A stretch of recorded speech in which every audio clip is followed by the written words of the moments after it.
ओम नमः शिवाय। नमस्कार हरि प्रेमियों, आपका हमारे YouTube चैनल में स्वागत है। हरि प्रेमियों, कैसे हैं आप? उम्मीद है आप सब अच्छे होंगे। आइए आज का प्रसंग शुरू करते हैं। आज का प्रसंग है भगवान शिव और माँ पार्वती की ये कथा। हरि प्रेमियों, उससे पहले अगर आप हमारे चैनल पर नए हैं तो प्लीज़ चैनल को सब्सक्राइब जरूर कर लीजिए और बेल आइकॉन को जरूर दबा लीजिए ताकि आप तक हमारे सारे नोटिफिकेशन मिलते रहे। हरि प्रेमियों, आपका एक भी सब्सक्राइब हमारे लिए बेहद मायने रखता है। आइए आज का ये प्रसंग शुरू करते हैं। महाशिवरात्रि पर्व भगवान शिव और माँ पार्वती की पूजा का दिन है। इस दिन भगवान शिव और माँ पार्वती का विवाह हुआ था। जब से इस दिन का शिव भक्तों के लिए बड़ा ही महत्व रहता है और रहा है। यह तो सभी दुनिया में जानते हैं कि माँ पार्वती ने भगवान शिव को अपने पति रूप में पाने के लिए कितना कठोर तपस्या की थी और कितनी ही परीक्षाएं दी थी, तब जाकर उन्हें भगवान शिव पति के रूप में मिले थे। ऐसी ही एक कथा का जिक्र है कि पौराणिक ग्रंथों में हमारे में मिलता है कि जब भगवान शिव ने मगरमच्छ बनकर माँ पार्वती की परीक्षा ली।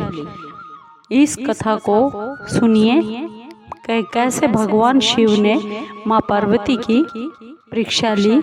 एक समय की बात है, माँ पार्वती घोर तपस्या कर रही थी। उनकी भक्ति और तपस्या को देखकर देवताओं का राजा इंद्र देवताओं समेत भगवान शिव के पास पहुँचे और कहा कि माँ की मनोकामना पूर्ण करने के लिए विनती की।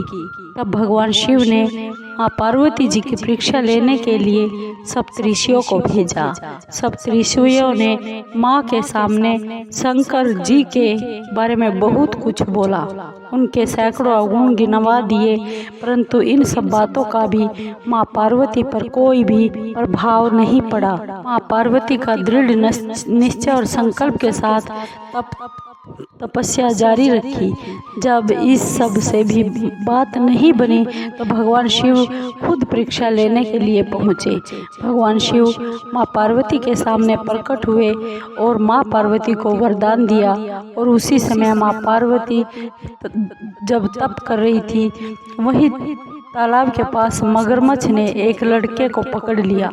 लड़का बचाने के लिए शोर मचा रहा था। जैसे ही माँ को लड़के की जोर की आवाज़ सुनाई दी, वह उस तरफ भागी गई। उन्होंने देखा कि एक मगरमच्छ ने एक बच्चे को पकड़कर तालाब में खींच रहा है।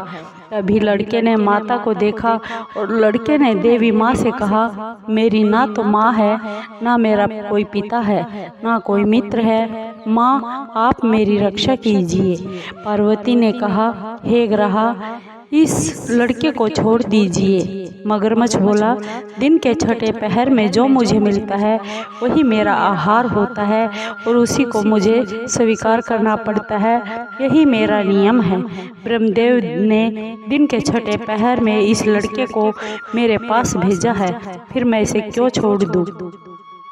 माँ पार्वती ने विनती की, तुम इसे छोड़ दीजिए, बदले में तुम्हें जो भी चाहिए वह मुझसे कहिए। मगरमच्छ बोला, एक शर्त पर मैं इसे छोड़ सकता हूँ।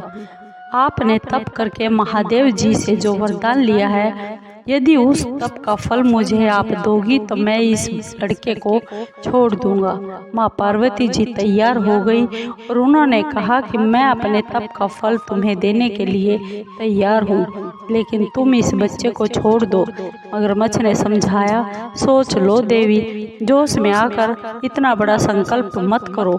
हजारों वर्षों तक जैसा तप किया है वह देवताओं के लिए भी बहुत मुश्किल है। उसका सारा फल इस बच्चे के प्राणों के बदले चला जाएगा। माँ पार्वती ने कहा, मेरा निश्चय पक्का है, मैं अब तुम्हें अपने तप का फल देती हूँ, तुम इसका जीवन दे दो। मगरमच्छ ने पार्वती से तप दान करने का संकल्प करवा लिया। तप का दान होते ही मगरमच्छ का देह तेज से दमकने लगा। और चमकने लगा, मगर बोला, हे पार्वती, देखो तप के प्रभाव से मैं बहुत तेजस्वी बन गया हूँ। तुमने अपने जीवन भर की पूंजी एक बच्चे के लिए व्यर्थ कर दी। तुम चाहो तो अपनी भूल सुधारने का एक मौका फिर से दे सकता हूँ। पार्वती जी ने कहा, हे ग्रहा, तब तो मैं पुनः भी कर लूँगी, किंतु यदि तुम इस लड़के को निगल जाते तो इसका जीवन क्या फिर वापस मिल जाता। देखते ही देखते वह लड़का अदृश्य हो गया और मगरमच्छ लुप्त हो गया। पार्वती जी ने विचार किया कि मैंने तब तो दान कर दिया है, अब पुनः तप आरंभ करती हूँ। माँ पार्वती ने फिर से तप करने का निश्चय कर लिया। यह देख भगवान शिव फिर से प्रकट हो गए और उन्होंने पूछा कि देवी, अब आप क्या कर रही हो? माँ पार्वती ने कहा, मैंने अपने तप का दान कर दिया है, तो अब आपको अपने पति रूप में पाने के लिए फिर से तप करूँगी।